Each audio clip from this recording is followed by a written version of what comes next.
this agreement with the president, is this agreement with the Democrats that the president reached a one-off? Is this something we can expect to see more of, bipartisanship from this White House? I certainly think that the goal is to have bipartisan efforts and certainly legislation where you've got Republicans and Democrats both working towards it.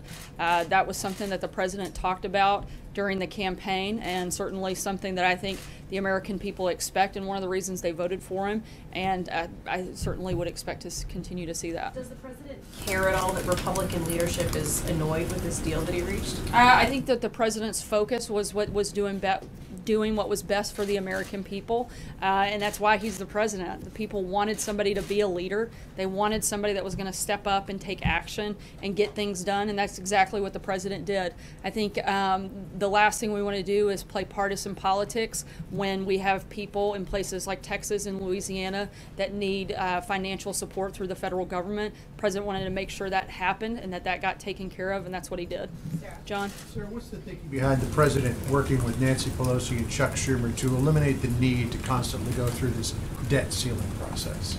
Look, I think that if you can take some of that partisan bickering out of the process, that's probably a good thing.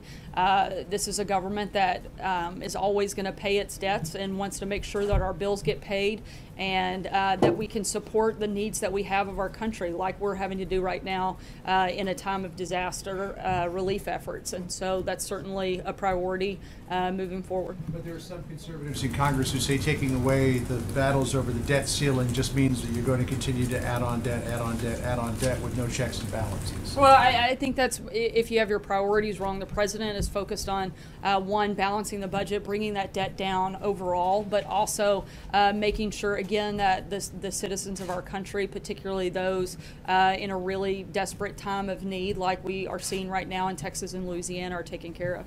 Major.